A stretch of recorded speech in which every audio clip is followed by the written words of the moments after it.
তাহলে বোঝা গেল সৌদি আরবেও উকুন আছে।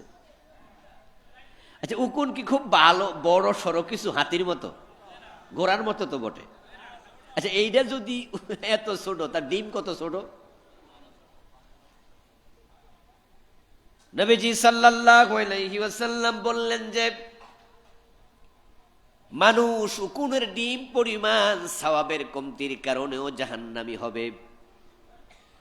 আবার আল্লাহর কিছু বান্দা শুধু উকুনের ডিম পরিমাণ সওয়াব বেশি আছে গুনার চেয়ে, তাই সে ডাইরেক্ট জান্নাত পেয়ে যাবে।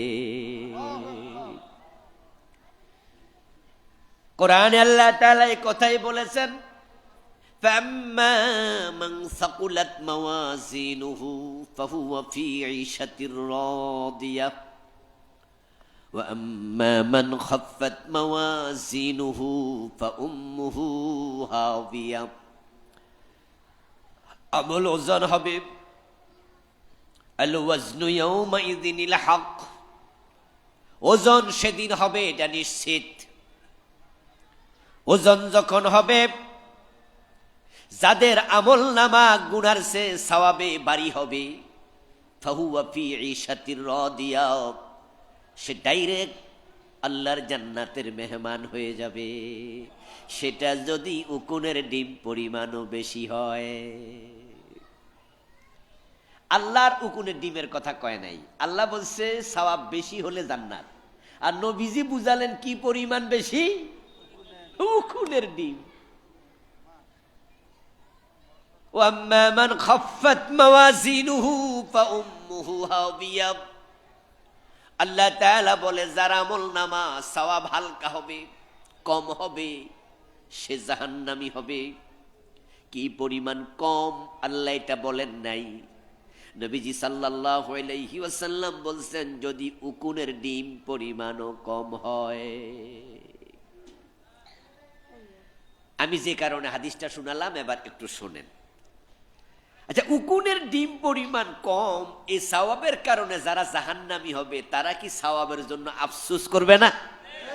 তারা সেদিন বলবে আরে একটাবার সুবহানাল্লাহ পড়লে তো,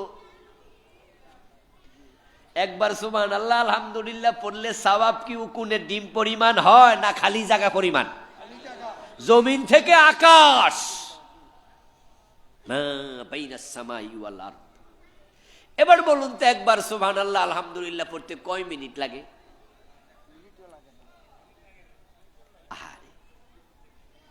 কালিমাতানি হাবিবাতানি ইলার রহমান সাকিলাতান ফিল মিজান হাবিবাতানি ইলার রহমান সুবহানাল্লাহি ওয়া বিহামদিহি সুবহানাল্লাহিল আযীম। সহিহ বুখারীর শেষ হাদিস। প্রিয় নবী বলেন আল্লাহর কাছে এমন দুটা কালেমা আছে যা খুবই প্রিয়। এ দুইটার ওজন হবে হাসরের দিন মিজানের পাল্লা সবচেয়ে ভারী। এ দুইটা কালেমা সুবহানাল্লাহি ওয়া বিহামদিহি, এটা পড়তে 30 সেকেন্ডও লাগে না।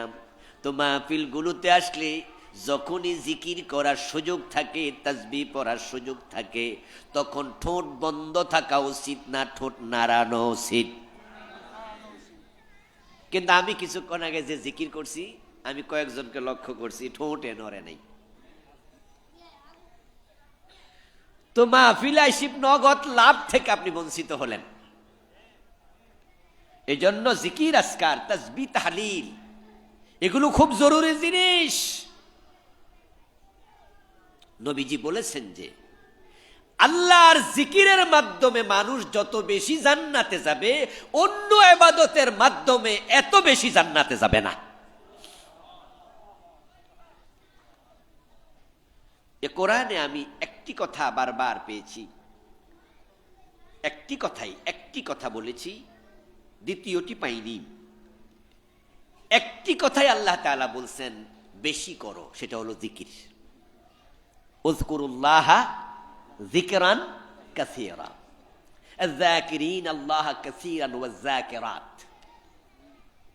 আল্লাহ তাআলা বেশি বেশি করার জন্য একটা আমলের কথা বলছে, সেটা হচ্ছে কি? বেশি বেশি নামাজ পড়ো, এ কথা কোরআনে নাই, এ কথা কোরআনে নাই। নামাজ দিনে কয় ওয়াক্ত ফরজ? তো 6 ওয়াক্ত ফরজ যাইব তো না? মাগরিবের ফরজ কয় রাকাত? কোনদিন সময় হাতে থাকলে 4 রাকাত ফরজ দেবো, ঠিক না? বেশি বেশি নামাজের কথা নাই। নামাজ বেশি নয়, নামাজ নির্ধারিত। রোজা বেশি নয়, রোজাও নির্ধারিত। নবীজির এক সাহাবী গেলেন, ইয়া রাসূলুল্লাহ, আমি লাগাতার রোজা রাখতে চাই। নবীজি বললেন, না, লাগাতার রেখো না। তাহলে আমি কিভাবে রাখতে পারি? নবীজি বলছেন যে দাউদ আলাইহিস সালামের মতো রোজা রাখো, একদিন রাখো আরেকদিন ভাঙো। আর নবীজির সুন্নাহ ছিল তিনি সপ্তাহে 2 দিন রোজা রাখতেন। কয়দিন? কিবার কিবা? সোমবার আর বৃহস্পতিবার। আর তিনি আইয়ামে বিদের 3টা রোজা রাখতেন। বেশি বেশি রোজা রাখো এমন হাদিস নাই, বেশি বেশি নামাজ পড়ো এমন হাদিস নাই, কিন্তু একটা কথা আল্লাহ বেশি বেশি করতে বলছে, সেটার নাম হলো জিকির। উযকুরুল্লাহ যিকরান কাসীরা। তাহলে নামাজ রোজা কেমন হবে?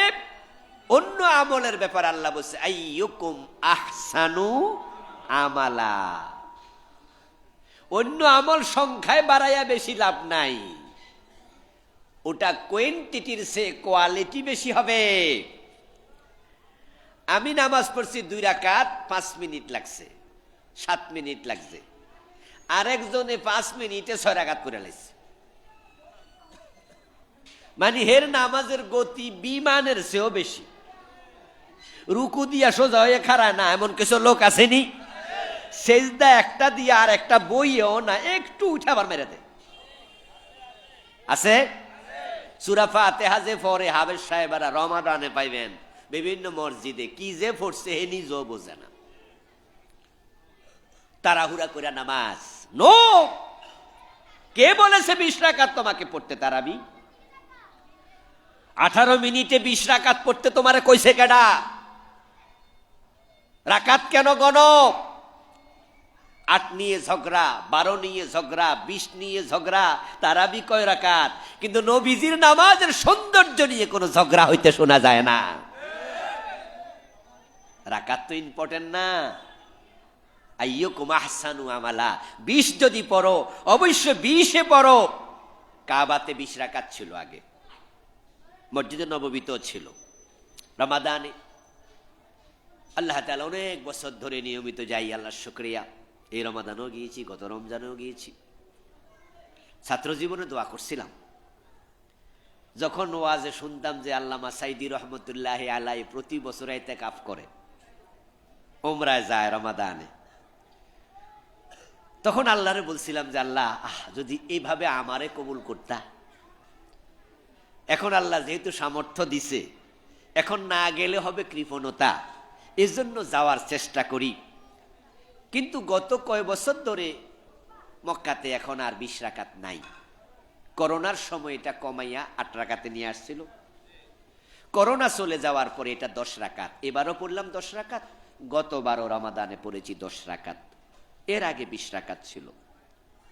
কিন্তু 20 রাকাত নামাজ আমাদের দেশের মতো 18 মিনিটে ছিল না, 20 মিনিটে 30 মিনিটে ছিল না। সেখানে 20 রাকাত পড়তে সময় লাগতো 1.5 ঘন্টা 2 ঘন্টা। সালাম ফিরানোর পরে যখন নামাজ শেষ হতো 20 রাকাত, তখন মনে আফসোস লাগতো, আহারে আরেকটু সময় যদি পাইতাম। তিলাওয়াত শুনলে মন গলে যায়, কি সুন্দর। আর আমার দেশে আলহামদুলিল্লাহ রাব্বিল আলামিন দারলিন মাঝখানে কি করলো? তারপরে এবার খতম তারাবি শুরু করলো, এমন টান মারছে পাবলিক শেষ দিকে খেয়াল রাখে, জালিমিন কইয়া টান মারলে বোঝে রুকুতে যাওয়ার টাইম হইছে। এর মাঝখানে ইমামও বোঝে না, মুসল্লিও বোঝে না। আপনি 20 রাকাত খুশি হয়ে গেলেন, 20 পড়ছি। নো, আল্লাহ দেখবে কার আমল কত সুন্দর। আইয়ুকুম আহসানু আমালা। 10 পড়লে 10 পড়ো, 20 পড়লে 20 পড়ো। মালিকি মাযহাবে 36 রাকাত তারাবি এটাও পাওয়া যায়। ক্বালা রাসূলুল্লাহি সাল্লাল্লাহু আলাইহি ওয়াসাল্লাম, সালাতুল লাইলি মাসনা মাসনা, রাতের নামাজ দুই রাকাত করে পড়তে থাকো, যা ভালো লাগে। কিন্তু নামাজ হতে হবে সুন্দর, রোজা হবে সুন্দর। আখলিস দীনাক ইয়াকফিকাল আমালুল কালিল। অন্য হাদিসে নবীজি বলে, তোমার আমলকে খাঁটি করো, সুন্দর করো, কম আমল নাজাতের জন্য যথেষ্ট হয়ে যেতে পারে। কিন্তু একটা কাজ বেশি করো, সেটার নাম কি? জিকির। সুযোগ পাইলে করবেন।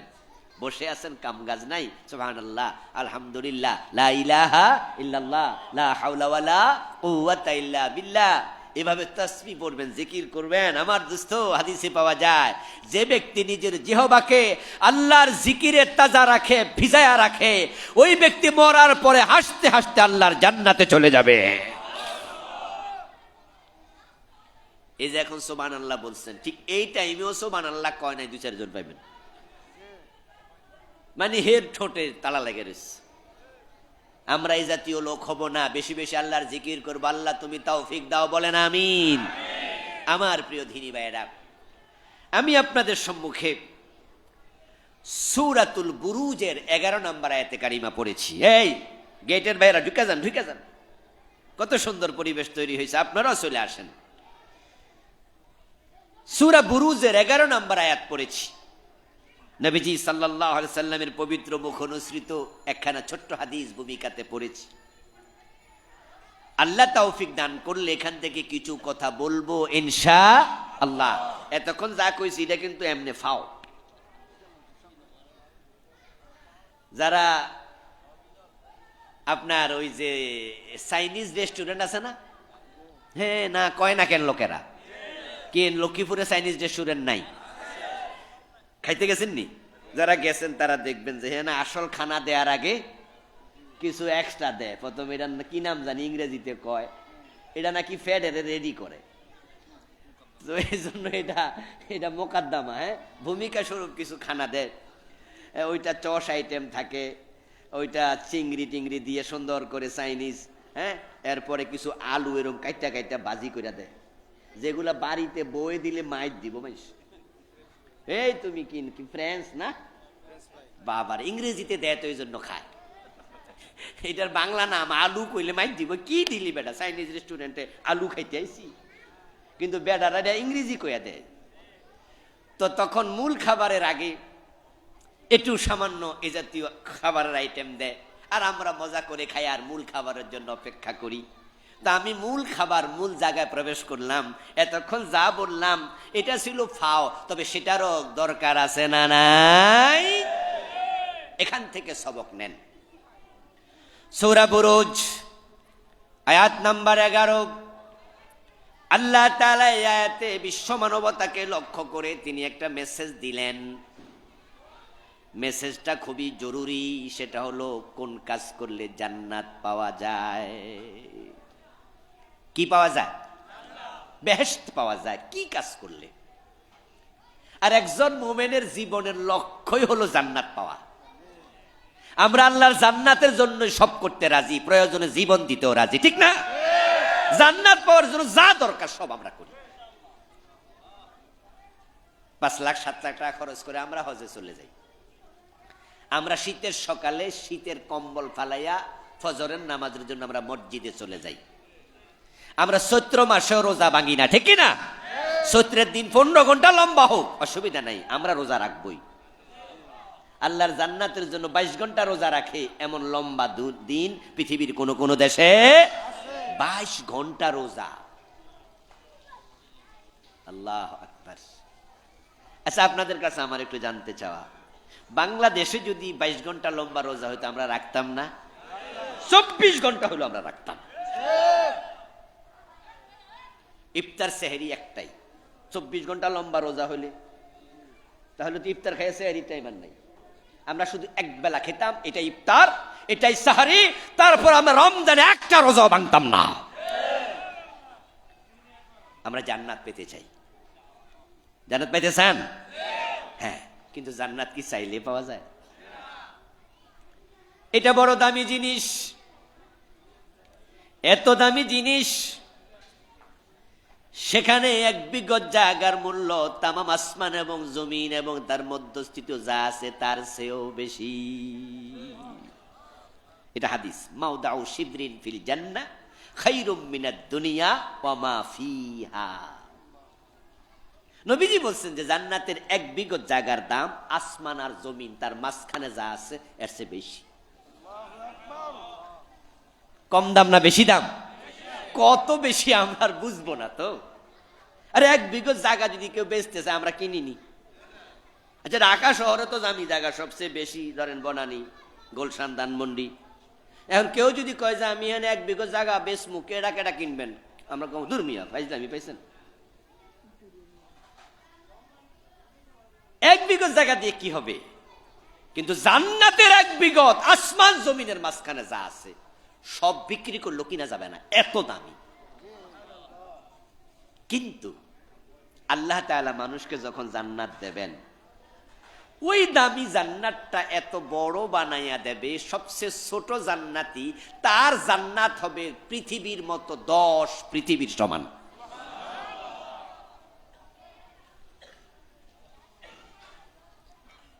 নবীজি সাল্লাল্লাহু আলাইহি ওয়াসাল্লাম বলছেন, আল্লাহ তাআলা কিছু মানুষকে পাপের কারণে জাহান্নামে পাঠাবেন, কিন্তু তারা মুমিন। নির্দিষ্ট মেয়াদের শাস্তির পর তারা জাহান্নাম থেকে মুক্তিও পেয়ে যাবে। মুক্তি পেতে পেতে একটা সময় আসবে যখন আল্লাহ চাইবেন জাহান্নামের দরজা চিরতরে বন্ধ করে দিতে। আল্লাহ চাইবেন যে আর কাউকে তিনি মুক্তি দিবেন না, বরং জাহান্নামের দরজা একবারে ক্লোজ। এটার আগে আল্লাহ একটা সাধারণ ক্ষমা ঘোষণা করবেন। দুনিয়াতে বিভিন্ন সময় জেলখানা থেকে কয়েদিদেরকে সাধারণ ক্ষমায় মাফ করা হয়। মাঝে মাঝে দেখবেন ঈদ যখন আসে তখন রাষ্ট্রপ্রধানের একটা নির্দেশ আসে, এই ক্যাটাগরিতে পড়লে ওদেরকে জেলখানা থেকে বের করে দাও। এটারে বলা হয় সাধারণ ক্ষমা। কি বলা হয়? বঙ্গবন্ধু শেখ মুজিবুর রহমান যখন তিনি দেশ স্বাধীন হলো, স্বাধীনতার কিছুদিন পরে কি সাধারণ ক্ষমা ঘোষণা করে নাই? ওই যারা রাজাকার ছিল, আলবদর ছিল, সাধারণ ক্ষমা ঘোষণা করছে। কিন্তু উনার মাইয়া এটা করে নাই আর কি। উনার মাইয়া আইসা যারা অন্যায় করে নাই হেরারও ধরছে।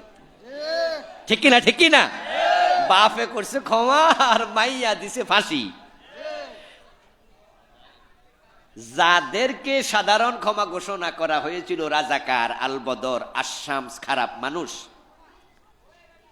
ওদের তালিকাটা কিন্তু আজও আছে। ক্ষমা পাইল, নাম তো এখনো আছে। আমাদের থানায় কি মামলার তালিকা থাকে না? ধরেন আপনাকে একটা মামলার আসামি হিসাবে থানায় ধরে নিল, তারপরে জেলে দিল, 6 মাস পরে আপনি ছাড়া পেয়ে গেলেন। থানায় আপনার নামটা আছে না নাই? ওইটা কি কাটা গেছে? তো 71 দেশ স্বাধীনের পরে কারা কারা সাধারণ ক্ষমা পেয়েছে, কারা কারা রাজাকার ছিল, আলবদর ছিল, আসাম ছিল, ওদের তালিকা আছে। কিন্তু যাদেরকে ফাঁসি দিয়েছে তাদের কারো নাম সেখানে ছিল না। যাদেরকে জেল দিছে তাদের নাম ছিল না। যেমন আল্লামা সাইদি, নামই ছিল না ওনার, অথচ 13 বছর জেলে রাখছে। এগুলো পরে আইসা ও মহিলা জোর করে ঢুকাই দিছে। তো তার বাবা করছে সাধারণ ক্ষমা আর উনি আইসা দিছে ফাঁসি। কিন্তু আল্লাহর ধরা বড় শক্ত। ইন্না বাতশা রাব্বিকা লাশাদীদ তিলকাল আইয়ামু নুদাবিলুহা বাইনান নাস।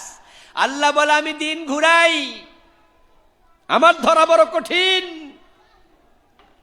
আজকে তুমি ছেলে, কালকে হবে বাবা।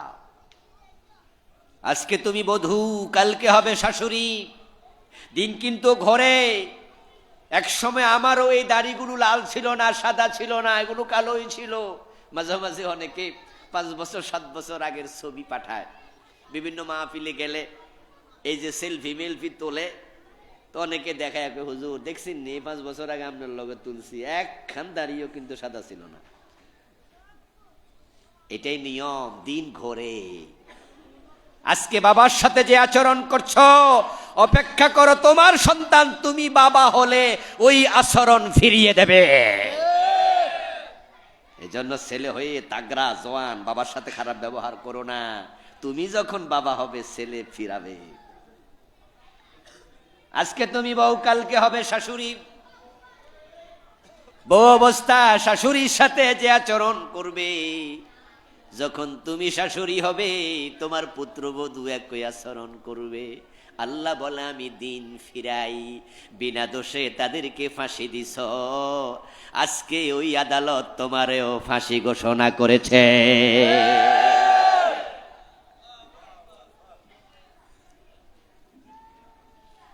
বাংলার সিংহ শার্দুল, সিংহ পুরুষ সালাউদ্দিন কাদের চৌধুরী রাহেমাহুল্লাহ, আল্লাহ তুমি তার মৃত্যুকে শহীদি মৃত্যু হিসাবে কবুল করো। সালাউদ্দিন কাদের চৌধুরীর কবরকে জান্নাতের টুকরা বানায় দাও। ওই সালাউদ্দিন কাদের চৌধুরী রাহেমাহুল্লাহ তিনি তার সাক্ষাৎকারে বলেছিলেন যে আমি চাই এই ট্রাইব্যুনাল থাকুক, যে যুদ্ধপরাধ ট্রাইব্যুনালে আমাকে মামলার আসামি বানানো হয়েছে ওই ট্রাইব্যুনাল থাকুক। এই ট্রাইব্যুনালে তাদেরও বিচার হবে। উনার সেই সাক্ষাৎকার আজকে বাস্তব হয়েছে। ওই জালেমাকে আজকে ফাঁসির আসামি ঘোষণা করা হয়েছে। এজন্য সাবধানে থাকেন আর কি, সবাই উল্টাপাল্টা করেন না, কারণ আপনি ভুলে যান, আল্লাহ ভোলে না। ওয়া কুল্লা শাইইন আহসাইনাহু কিতাবা আহসাইনাহু ফি ইমামিম মুবিন। আল্লাহ বলে আমি সব কিছু ডায়েরিতে লেখা রাখি।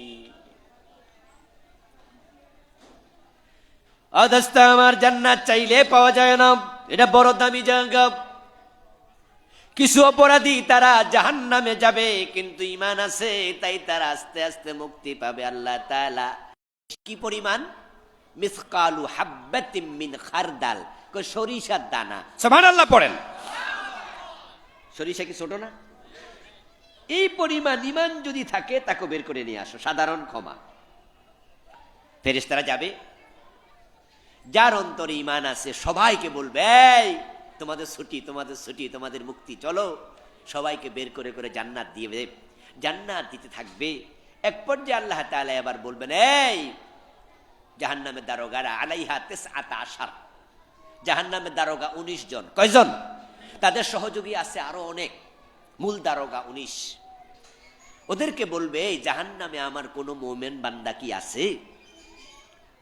তখন জাহান্নামের ফেরেশতারা বলবে আল্লাহ না, আমরা আপনার অর্ডার পালন করেছি, জাহান্নামে কোনো মুমিন নাই, সবাই অলরেডি বের হয়ে গেছে। আল্লাহ বলবেন কথাটা সঠিক নয়, বরং জাহান্নামের দিক থেকে আমি একটা তাসবির আওয়াজ পাচ্ছি। জাহান্নামের আগুন থেকে আমার এক বান্দা পড়ছে সুবহান কুদ্দুসুন রব্বুনা ওয়া রব্বুল মালাইকাতি ওয়ার রূহ। ওই ব্যক্তির ঈমান না থাকলে তাসবিহ পড়তো না। এটা আমার মুমিন বান্দা, তাকে জাহান্নাম থেকে বের না করে আমি জাহান্নামের দরজা বন্ধ করব না। তাকে খুঁজে আনো, তাকে খুঁজে নিয়ে আসো।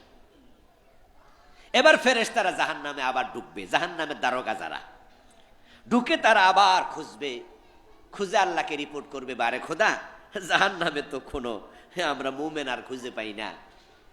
আল্লাহ তখন জাহান্নামের প্রধান দারোগার নাম মালেক, কি নাম? ওই মালেককে ডাকবেন, ও মালেক তুমি যাও। মালেক জাহান্নামকে তেমনই চিনে মা তার সন্তানকে যেমন চিনে।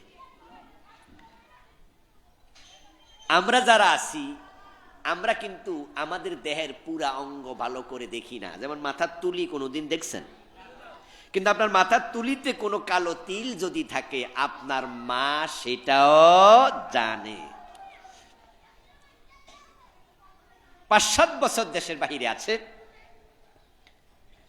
এখন তো মোবাইলে প্রতিনিয়ত কথা হয়, যোগাযোগ হয়, কিন্তু আগে তো ছিল চিঠি। চিঠি যাইতেও তো 2 মাস লাগতো। সন্তান চিন্তা করলো আমি 5 বছর পরে বাড়ি আসবো, মাকে বলবো না। চিঠি চালাচালি হয়েছে, কিন্তু চিঠিতে বলেনি মা আমি দেশে যাব। হঠাৎ করে এক রাতের 2টা বাজে ঢাকা এয়ারপোর্ট থেকে আপনার এই লক্ষ্মীপুরের রায়পুরে আসলো, এসে বাড়িতে এসে ঘরের দরজায় রাতের 2টায় নক করলো। মা বলছে কে? ছেলে বলল আমি অমক। কণ্ঠস্বর শুনতে দেরি, তাকে চিনতে মায়ের 1 সেকেন্ড দেরি হবে না। আহা, বিদেশে বিরাজ্যে যদি পুত্র মারা যায়, পশু পাখি না জানিতে আগে জানে মা। মায়ের অন্তরে খবর পড়ে, মায়ের নারী ছেঁড়া ধন্ত। মালিক ফেরেশতার সন্তান যেভাবে মাকে যে মা যেভাবে সন্তানকে চেনে, সে জাহান্নামকে তেমনি চিনে। কিন্তু যে বান্দা তাসবিহ পড়ছে, মালিক ফেরেশতা জাহান্নামে তাকেও খুঁজে পাবে না। তিনি এসে বলবেন প্রভু, পুরা জাহান্নাম খুঁজেছি, কোনো মুমিন নাই। আল্লাহ বলবে মালিক যাও যাও, এ তাসবিহ ফলো করো। তখন মালিক ফেরেশতা ওই তাসবিহ অনুসরণ করে জাহান্নামে ডুববে। তিনি দেখতে পাবেন এই তাসবিহ এমন এক জায়গা থেকে আসছে যেখানে কোনো মানুষ নাই। জাহান্নামের আগুন দাউ দাউ করে জ্বলছে, আর জাহান্নামের কীট পতঙ্গ পড়ে আছে। কিন্তু যেহেতু তাসবিহ এখান থেকে আসছে, ভাবছেন এখানেই সে লোকটা আছে। মালিক ফেরেশতা ওই কীট পতঙ্গগুলো সরাবে, সরাইয়া দেখবে ঠিকই একবারে লাকড়ির মতো। লাকড়ি যেমন জ্বলে গেলে কি হয়ে যায়? কয়লা হয়ে যায়, অঙ্গার হয়ে যায়। এরকম একবারে ফাইন্নাহু ইয়াকুনু হুমামা। নবীজি যে শব্দটা বললেন ফাইন্নাহু ইয়াকুনু হুমামা, সে একবারে লাকড়ির অঙ্গার হয়ে যাবে।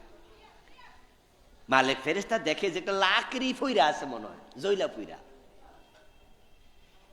কিন্তু তার কপালে সেজদার জায়গা জাহান্নামের আগুন খায় নাই। তার মুখ খেয়ে ফেলেছে, ঠোঁট খেয়ে ফেলেছে, লাকড়ি হয়ে গেছে। কপালের দিকে তাকায় দেখবেন সেজদার জায়গাটুকু বাকি আছে। অন্য হাদিসে পাওয়া যায় সেজদার জায়গা জাহান্নামের আগুন ছেড়ে দেবে, খাবে না। তার মুখ দিয়া তাসবিহ বের হচ্ছে। এবার মালিক ফেরেশতা তাকে টেনে তুলে বসাবে, বসায়া বলবে আমার আল্লাহ তোমাকে মুক্তির ঘোষণা পাঠাইছে, বের হও। কিন্তু সে জ্বলতে জ্বলতে এতটাই সারখার হয়েছে, নবীজি বলেন যে সে বের হওয়ার জন্য দাঁড়াইতে পারবে না। সে এত দুর্বল, এত শীর্ণ জীর্ণ হয়ে গেছে, শীর্ণ কায় হয়েছে। ইয়াখরুজু মিনান নারি হাবওয়া। নবীজি বলেন যে সে ক্রলিং করবে, হামাগুড়ি দেবে। যে সমস্ত বাচ্চারা এখনো হাঁটা শিখে নাই, তারা কিসের উপরে হাঁটে? দুই মাটির মাঝে এরকম হাঁটে না, ক্রলিং, এটাকে বলে হাবওয়া। ওই ব্যক্তি জাহান্নাম থেকে বের হতে পারবে না, শরীরে বলই নাই। তখন সে হাঁটুর উপরে ভর করে হাঁটবে, নিতম্বের উপরে, পাছার উপরে ভর করে আস্তে আস্তে করে এরকম করতে করতে করতে করতে সে জাহান্নাম থেকে বের হবে। জাহান্নাম থেকে বের হওয়ার পর ফেরেশতারা এবার তাকে জান্নাত দেখায় দেবে। সুবহানাল্লাহ পড়েন। আমরা কোথায় যেতে চাই? বলেন কোথায় যেতে চাই? আমি সে কথাই বলছি, জান্নাত মাগনা পাওয়া যায় না, কিছু কামকাজ আছে। বিরক্ত হচ্ছেন না তো? প্রিয় ভাই, তখন লোকটা জান্নাত দেখে জান্নাতের দিকে ক্রলিং করতে করতে যাবে, কিন্তু জান্নাতের ফেরেশতারা বাধা দিয়ে বলবে নো এন্ট্রেস, প্রবেশ নিষেধ। কোন কালো শীর্ণ জীর্ণ শরীরওয়ালা মানুষ আল্লাহর জান্নাতে ঢুকতে পারবে না। জান্নাতে যারা ঢুকবে আল্লাহ তাআলা তাদেরকে আদমের মতো সুরত দেবে, ঈসা মুসা হযরত ইউসুফ আলাইহিস সালামের মতো সৌন্দর্য দেবে, একবারে সুন্দর বানায়া তারপরে জান্নাতে ঢুকাবে। জান্নাতীদের সুরত হবে কাআবিহিম কামিসলি আবিহিম আদম, কাসূরাতি আবিহিম আদম। নবীজি বলছে জান্নাতীরা তাদের হাইকাল হবে, দেহ হবে তাদের বাবা আদমের মতো লম্বা।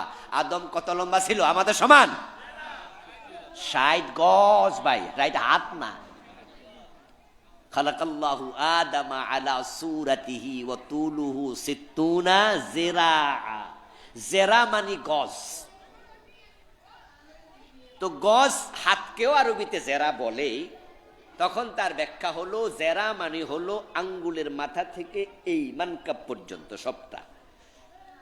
এটা ফুরাটা যদি হয় তাহলে জেরা, আর যদি পর্যন্ত কনুই পর্যন্ত হয় তাহলে কয় এক হাত। কি বলে? এটা হলো হাতের মাপ।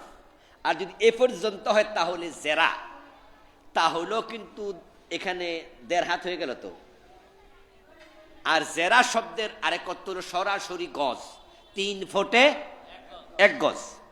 তাহলে 18 দুগুণ 36 মানে 2 হাত, নাকি 2 হাত না? আচ্ছা, তাহলে আদম আলাইহিস সালাম যদি জেরা গজ হিসাবে হয় তাহলে 60 গজ মানে উনি হবেন 120 হাত লম্বা। অথবা যদি আমরা জেরা ধরি তা হইল হবে 90 হাত। প্রশ্ন হতে পারে এত বড় আল্লাহ আমাদের কেন বানাবে জান্নাতে দেওয়ার সময়? উত্তর হলো আপনি আর আমার যে সাইজ, ওই জান্নাতের একটা আপেল খাইলেও তো ফেটে যাক হইব না। তো জান্নাতে এত নেয়ামত ভোগ করার জন্য সাইজ একটু বড় হওয়া দরকার আছে না নাই? এজন্য আল্লাহ আদমের মতো বড় 120 হাত লম্বা বানিয়ে দেবে। মানুষের পেটের সাইজ কত জানেননি? পেটের সাইজ হচ্ছে তার দেহের প্রায় 1/3।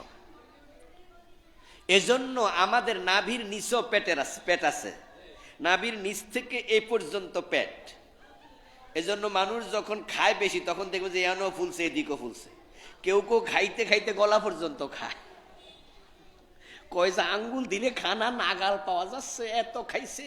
কয় যে বেশি খাইছেন তো বদহজম হবে, একটা ট্যাবলেট খান। কয় ট্যাবলেট খাওয়ার জায়গা থাকলে তো আরেক লোকমা খাইতাম।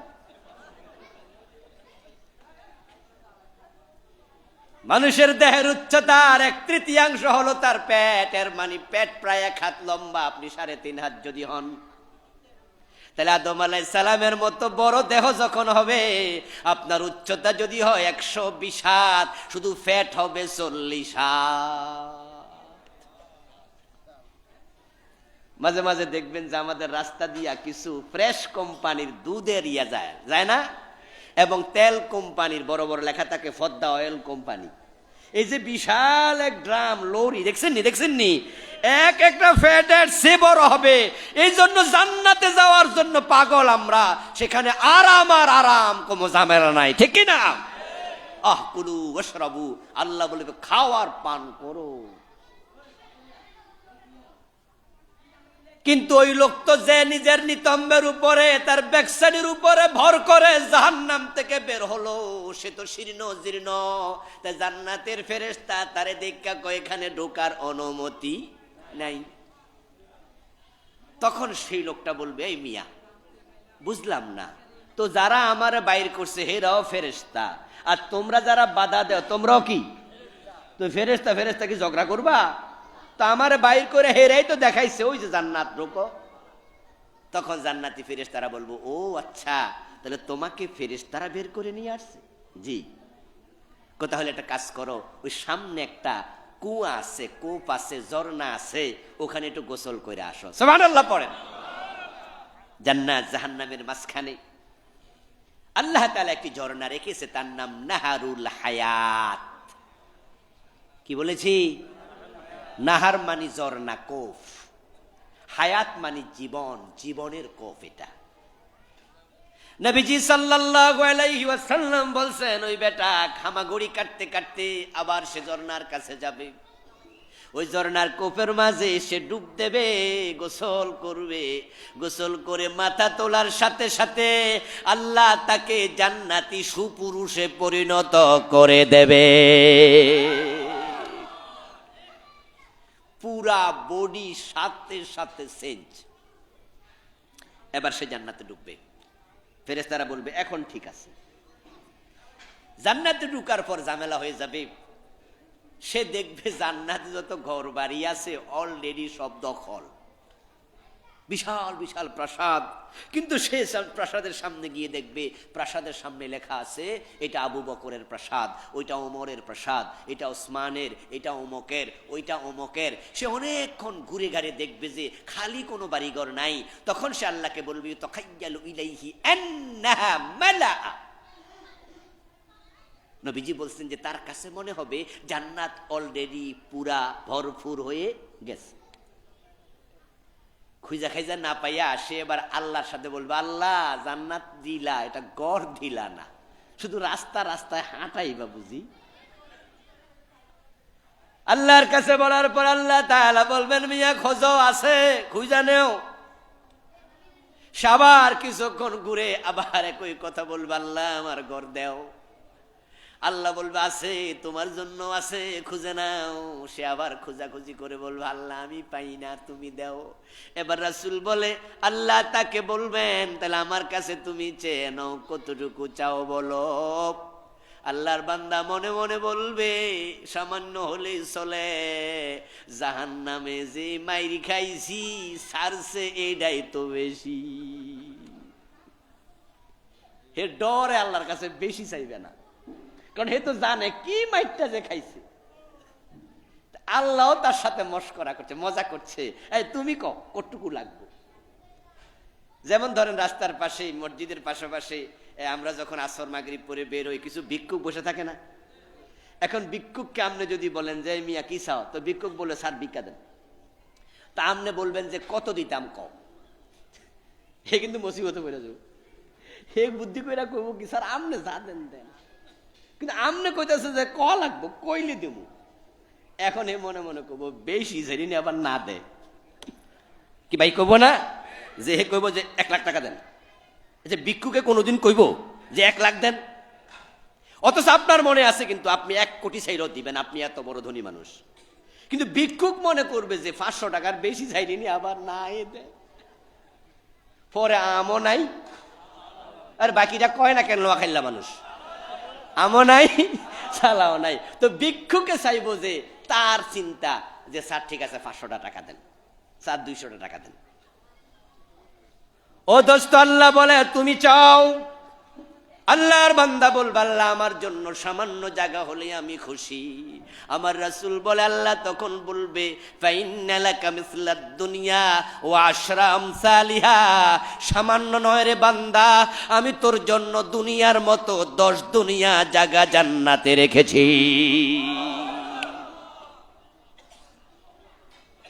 নবীজি সাল্লাল্লাহু আলাইহি সাল্লামের একটা সুন্নাত ছিল, তিনি মুস্কি হাসতেন।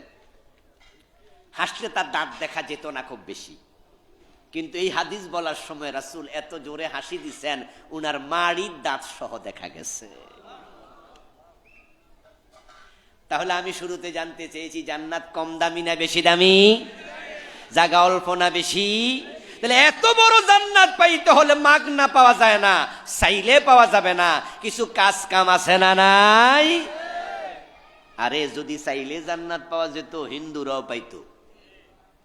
আমাদের দেশের হিন্দুদের মনেও জান্নাতে যাওয়ার অনেক শখ, এজন্য বাপ মরার সাথে সাথে বাপের নামের আগে লেখে স্বর্গীয়। লেখেনি? ভাই আপনার বাপ নাকি মরে গেছে? হ্যাঁ, কি নাম? স্বর্গীয় দুলাল চন্দ্র দাস। এর মানে মরার সাথে সাথে কই গেছে? ডাইরেক্ট বেহেশতে ঢুকে গেছে। কি শখ! স্বর্গ আর জান্নাত জিনিস কিন্তু দুইটা নয়। চোখ আর নয়ন সেটা যেমন এক, স্বর্গ আর জান্নাত একই জিনিস। আরবিতে বলে জান্নাত, ফার্সিতে বলে বেহেশত। তা আমরা বলি না আল্লাহ তারে বেহেশত নসিব করো, আপনারা কি কন? আমিন। আল্লাহ তারে জান্নাতের মেহমান বানাও, আপনারা কি বলেন? এই যে স্বর্গ, জান্নাত, বেহেশত, হেভেন এক জিনিস, জিনিস একটাই, শব্দের পরিবর্তন। সংস্কৃতিতে বলে স্বর্গ, বাংলায় বলে বাগান, আরবিতে বলে জান্নাত, ফার্সিতে বলে বেহেশত। সংস্কৃতি স্বর্গ, কেউ বলে বউ, কেউ বলে বধূ, কেউ বলে লাউ, কেউ বলে কদু, কেউ বলে আনন্দ, কেউ বলে ফুর্তি, ওরা বলেছে ভাস্কর্য, আমরা আলেমরা বলেছি এটাই হলো মূর্তি। কিন্তু আমাদের ফতুয়া তাদের কানে। আমরা বলেছি মূর্তি বানানো হারাম, রাস্তার মোড়ে মোড়ে এত মূর্তি কেন নেতার? বলে না হুজুর আমরা মূর্তি বানাই না, এটা ভাস্কর্য বানাই। চাচা সুদ খান কেন? কয় না সুদ খাই না, ইন্টারেস্ট খাই। আগে খাই তো বাংলা, এখন খাই কি দিয়া? ইংরেজি দিয়া। মূর্খকে হাইকোর্ট দেখাইছে, আমাদের কথা সেদিন শোনেনি। তারা ভাস্কর্যের নামে মূর্তি বানিয়েছে। আর জুলাই আন্দোলনের পরে আমরা দেখেছি বেজ্জুতি কাকে বলে। ওই ভাস্কর্যের গলায় রশি লাগে মাটিতে ফেলেছে, কোন কোন মূর্তির মাথায় উঠে প্রস্রাব করে দিয়েছে। কর্মের ফল, কর্মের ফল। হিন্দু মেয়ে জান্নাতে যেতে চায়, স্বর্গে যেতে চায়, কিন্তু স্বর্গে যাওয়ার সোজা নয়। জান্নাতে যেতে হলে কি কাজ করতে হবে? সূরা বুরুজের 11 নম্বর আয়াতে আল্লাহ বলেন, ইন্নাল্লাযীনা আমানু ওয়া আমিলুস সালিহাতি লাহুম জান্নাত। যারা ঈমান আনবে এবং নেক আমল করবে, এ দুটি কাজ যারা সম্পাদন করে, আল্লাহর ঘোষণা তারাই জান্নাতে যাবে। কয়টা কাজ বলেন কথা ভাইয়ারা? কয়টা কাজ? 1 নাম্বার ঈমান, 2 নাম্বার নেক আমল। আলহামদুলিল্লাহ, আমার সামনে যারা আছেন আপনাদের এই দুইটা আছে আমাদের ধারণা। ঈমান আপনাদের ছিল, অনেকের আছেও, আবার কারো কারো ঈমানটা অলরেডি চলে। কারণ আপনি পাহারাদারি করেন নাই। আপনি ক্ষেত লাগাইছিলেন, ধান লাগাইছিলেন, শস্য কোনা লাগাইছিলেন, কিন্তু আপনি ক্ষেতে বেড়া দেন নাই, ছাগলে খাইলেছে। এজন্য আমরা মাঝে মাঝে ক্ষেত লাগাইয়া, বিশেষ করে আমরা যখন মরিচ গাছ লাগাই, আপনাদের এলাকায় মরিচ ক্ষেত আসেনি? মরিচ ক্ষেতের চারিপাশে বেড়া না দিলে ছাগলে খাইলায়। যে ধান গাছ লাগাই আমরা, ধানের যে বীজ হয়, চারা হয়, যদি সেটা পাহারা না দেন তাহলে মুরগি খায়, হাঁসে খায়, ছাগলে খায়, গরুতে খায়, হয় না। এজন্য বীজ লাগানো যেমন জরুরি, তা পাহারা দেওয়া জরুরি। ঈমান আনা যেমন জরুরি, ঈমানের যত্ন নেওয়া জরুরি। 3টি কাজ করলে ঈমান নষ্ট হয়ে যায়। জান্নাতে যাওয়ার জন্য শর্ত 2টা, একটা ঈমান, একটা নেক আমল। এই কথা শুধু সূরা বুরুজে না, আল্লাহ কোরআন কারিমে 1 ডজনের বেশি আয়াতে একই কথা বিভিন্ন আঙ্গিকে বলেছেন। যেমন সূরাতুল কাহফের 107 নম্বর আয়াত, ইন্নাল্লাযীনা আমানু ওয়া আমিলুস সালিহাতি কানাত লাহুম জান্নাতুল ফিরদাউসি নুজুলা। একই ডিজাইনে বলছে। নিশ্চয় যারা ঈমান আনবে এবং নেক আমল করবে তারা জান্নাতুল ফেরদাউস পাবে। আমার দোস্ত, এখন ঈমানতে লাগবে। ঈমান জানছেন 3টা কাজ করলে তো ঈমান থাকে না। এখন বাংলাদেশের লাখ লাখ মানুষ তারা ঈমান এনেছিল, কিন্তু এখন অনেকের ঈমান আর নাই। অথচ তারা ঈমান ছাড়া নামাজ পড়তেছে, রোজাও রাখতেছে, হজেও গেছে। হাজী সাহেব যেমন ঈমান নাই তার। কাদিয়ানি নাম শুনেছেন? তারা কি নামাজে যায় না, কিন্তু ঈমান আছে তো। কাদিয়ানি হজেও যায়, কিন্তু ঈমানটা তাদের নাই। মসজিদে গিয়ে আল্লাহকে সেজদা দেয়, আবার মাজারে যায় পীরের পায়ে সেজদা দেয়। এমন কিছু লোক বাংলাদেশে আছে না নাই? যারা পীরের পায়ে সেজদা দেয় তারা মোমেন না মুশরিক? তো নামাজ পড়ে লাভটা কি? ঈমান ছাড়া নামাজের কোনো দাম। قال رسول الله صلى الله عليه وسلم ياتي على الناس زمان يجتمعون في المساجد ليس فيهم مؤمنون। প্রিয় নবী ভবিষ্যৎবাণী করছেন, একটা জামান আসবে যে জামানার মানুষগুলো মসজিদে জামাতের সাথে নামাজ পড়বে, অথচ একটারও ঈমান থাকবে না। অথচ জান্নাতে যাওয়ার জন্য 1 নাম্বার শর্ত ঈমান, 2টা নেক আমল। ঈমান হলো অঙ্কের 1-এর মতো, আর নেক আমল হলো তার ডান পাশে শূন্যের মতো। ঈমান যদি থাকে, একটা আমল করলে সওয়াব হবে কমপক্ষে 10 গুণ। কয় গুণ? আমার কথা না আল্লাহর কথা? এটা কোরআনের আয়াত, মান জা বিল হাসানাতি ফালাহু আশরু আমসালিহা। একটা শূন্য দিলে 10 হয়, 2টা দিলে কত হয়? এই ভাই কথা বলেন না, কয়টা? 2টা দিলে কত? 3টা দিলে দিতে থাকেন, মান বাড়বে। কিন্তু এক যদি মুছে দেন, শূন্যের দাম কত? ইমান যদি থাকে আমলের দাম আছে, ইমান যদি চলে যায় আর সব শেষ, সব শেষ। ও দোস্ত, মক্কার লোকদের আমল ছিল কিন্তু ইমান ছিল না। তারা কাবার মোতাওয়াল্লি ছিল, কাবার তত্ত্বাবধান করত, হাজীদেরকে পানি খাওয়াইতো। মক্কা বিজয়ের আগে কাবা কাফেরদের হাতে ছিল। আমার রাসূল যখন হুদায়বিয়ার সন্ধির বছর মক্কায় যেতে পারেন নাই, ফিরে আসলেন তিনি মদিনায়, সন্ধি হয়ে গেল। এবছর ফিরে যাও, পরের বছর মদিনা মক্কায় আসতে পারবা, তবে 3 দিনের বেশি থাকতে পারবা না। নবীজি মক্কায় গেলেন, ওমরা করলেন, 3 দিন থাকলেন। আল্লাহর ঘরের চাবিটা রাসূলের কাছে নাই, এটা মক্কার কাফেরদের কাছে। 3 দিন যাওয়ার পর মক্কার কাফেররা এসে প্রিয় নবীজিকে বলে, মুহাম্মদ চলে যাও, 3 দিন শেষ। তাড়াইয়া দিল। এর 2 বছর পর 8ম হিজরিতে রমাদানে মক্কা বিজয় হলো। সুবহানাল্লাহ পড়েন। লা উকসিমু বিহাযাল বালাদ ওয়া আনতা হিল্লুম বিহাযাল বালাদ। আল্লাহ কোরআনের সূরা নাজিল করে বলো, নবী মন খারাপ করবেন না, আমি কসম করে বলছি আপনি এই শহরের বৈধ লোক, আপনি এই শহরের নাগরিক। লা উকসিমু বিহাযাল বালাদি, এই শহরের কসম করছি। ওয়া আনতা হিল্লুম বিহাযাল বালাদি, যেই শহর থেকে আপনাকে বের করে দিয়েছে 3 দিনের পরেই আমি আল্লাহ ঘোষণা করছি এই শহরের আপনি হবেন মালিক। ঠিক মক্কা বিজয়ের দিন রাসূলুল্লাহ মালিক হয়ে গেলেন, সেখানকার বাদশা হয়ে গেলেন। এখন মক্কার চাবি তো রাসূলের হাতে নাই। মক্কা বিজয়ের পর নবীজি এবার খবর দিলেন, চাবিটা যার হাতে তাকে ডাকো। তখন চাবিওয়ালাকে আনা হলো, চাবিটা আনলো। নবীজি কাবার ভিতরে ঢুকলেন, 2 রাকাত নফল নামাজও পড়লেন। তারপর কাবার থেকে বের হয়ে ওই ব্যক্তির কাছে গেলেন। প্রিয় নবীজির ভালোবাসায়, আল্লাহর হাবিবের আচরণে মুগ্ধ হইয়া সে কালেমা পড়ে ফেললো। আমার রাসূল তার হাতে চাবি ফিরাইয়া দিয়ে বললেন, কোন জালেম ছাড়া কেউ তোমার হাত থেকে কাবার চাবি আর নেবে না,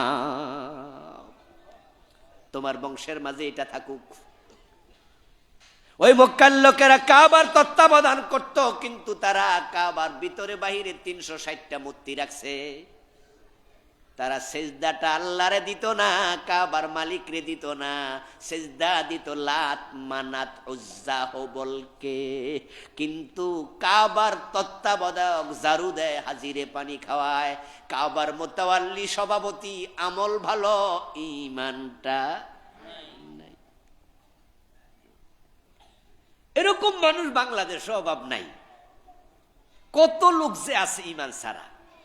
এই যে কয়দিন আগে আমাদের এক নেতা, আমি জাস্ট বুঝার জন্য বলতেছি,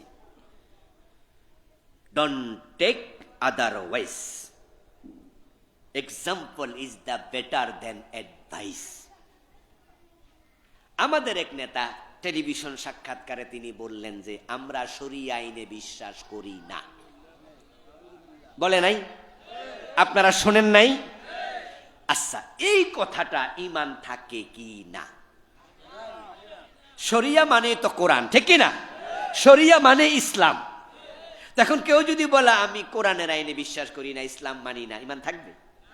অথচ উনি কিন্তু আবার জুমার নামাজ পড়ে। আরেকজন বোন গত 2-3 দিন আগে তিনি বললেন যে যেই দেশে 4 বিয়ে পুরুষরা করতে পারে এমন দেশ আমরা চাই না। প্রশ্ন হলো এই কথা ঈমান থাকে কিনা? উত্তর হলো এই কথাটা আল্লাহর কোরআনের বিরুদ্ধে চলে যায়।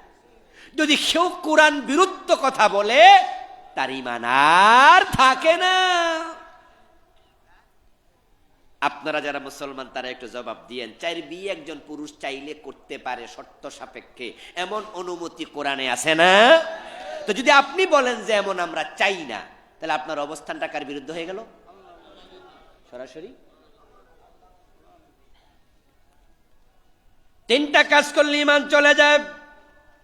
1 নাম্বার কুফর, 2 নাম্বার শিরক, 3 নাম্বার নিফাক ইতিকাদি।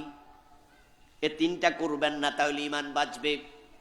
আর ইমান যদি বাঁচে, আমল কিছু দোষ আছে, আমলের দোষের কারণে যদি জাহান্নামে আল্লাহ ফেলেও দেয়, কোনো একদিন মুক্তি পাইলেও পাইতে পারেন।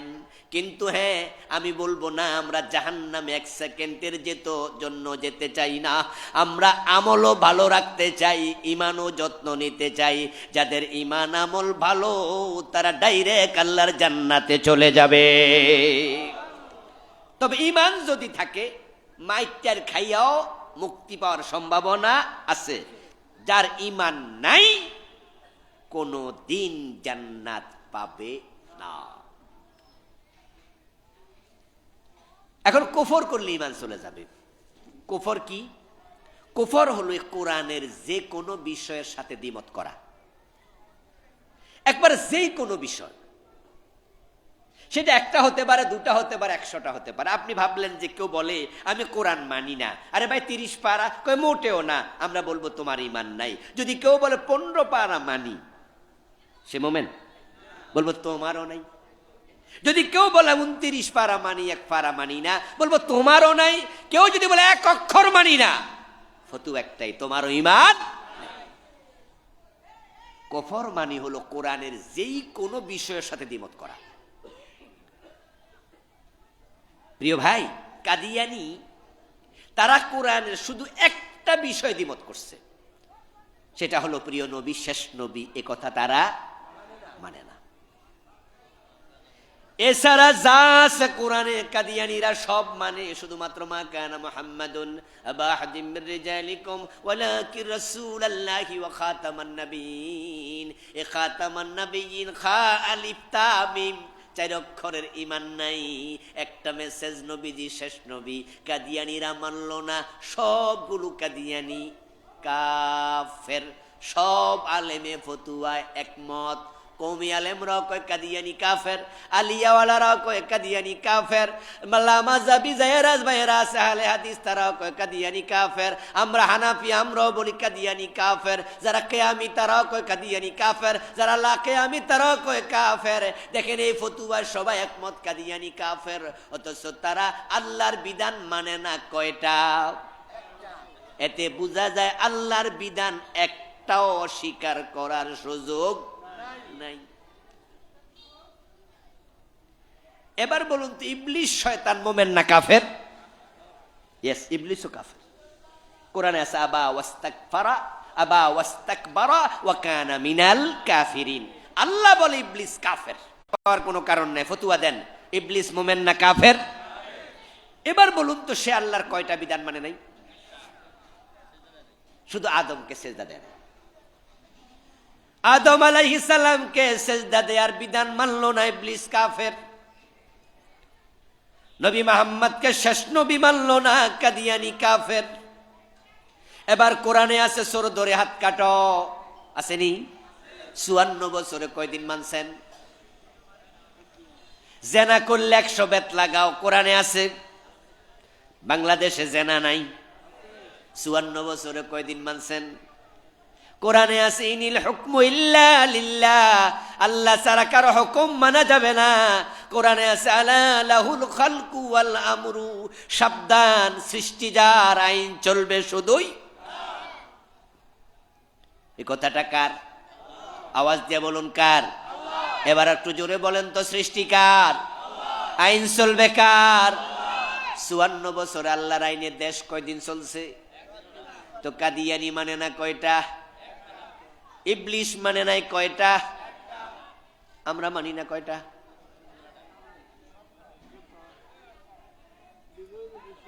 তো ফতুয়ার স্ট্যান্ড গান শুধুমাত্র কাদিয়ানির দিকে ফিরাই দিলেন। গতকালকে পরশুদিন ঢাকার সোহরাওয়ার্দী উদ্যানে খতমে নবুয়ত বিশাল সম্মেলন হয়েছে, আপনারা কি শুনেছেন? লাখ লাখ লোক হাজির হয়েছে। প্রিয় ভাইয়েরা, এখান থেকে হয়তো এই থানা থেকে, এই জেলা থেকে অনেক লোক গিয়েছে। আমি বলি ঠিক আছে, আন্দোলন লাগবে, আন্দোলন করো, কিন্তু বেল গাছের কাছে তাল ছাইও না, পুরুষ গরুর কাছে দুধ দহন করতে যেও না। কার কাছে দাবি জানাচ্ছ? এই যে গত পরশুদিন লাখ লাখ মানুষ একসাথ হলো শত শত বক্তা বলল কাদিয়ানীদেরকে রাষ্ট্রীয়ভাবে অমুসলিম ঘোষণা করতে হবে। তো দাবিটা যে ইউনুস মিয়ার কাছে চাইছ, ওই ইউনুস মিয়া কি ইসলাম মানে? এ ডক্টর ইউনুস ক্ষমতা আসলো আমাদের রক্তের উপর দিয়ে, আমরা ডানপন্থীরা শহীদ হলাম 2000-এর মতো, হইয়া বেডারে ক্ষমতায় বসালাম। উনি যে সংস্কার কমিশন করলো, তার মাঝে সবার আগে রিপোর্ট দিল নারী সংস্কার কমিশন। ওই নারী সংস্কার কমিশনের রিপোর্টে লিখছে এই দেশের মহিলারা আগাইতে পারে না ইসলামের কারণে।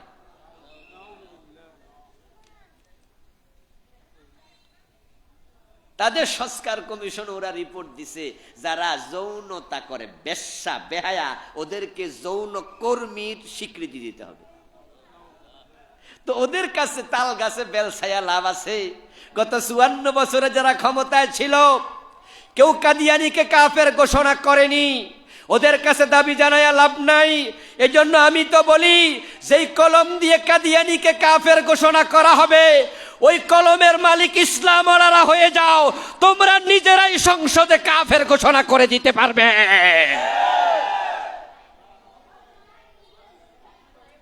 ওই কলমের মালিক হয়ে যাও, দ্যাটস এনাফ। কাদিয়ানীরা কাফের, তারা একটা বিধান মানলো না, ঈমান শেষ। আর আমরা কোরআনের ডজন ডজন মানি না, অথচ ভাবতেছি আমাদের জান্নাত নেই কেডা। অনেকে তো জান্নাতে অর্ধেক যাইয়া বইয়া রইছে, বাপসাপ এমন যে একবার জামা কাপড় ইস্তারে দিয়ে রাখছে। জান্নাতের কাঁঠাল খাবে, মোছে তেল দিচ্ছে, কষ যেন না লাগে, নিজেরে ভাবতেছে আমি একজন জান্নাতি, আমি একজন জান্নাতি। এত সস্তা না, জান্নাতে যেতে হলে কোনো কুফরি করা যাবে না, কোরআনের সবটা মানতে হবে। কি ভাবছেন যে এই ওয়াজ করলে কালকে ইসলাম কায়েম হয়ে যাবে? এত সোজা না, এত সোজা না।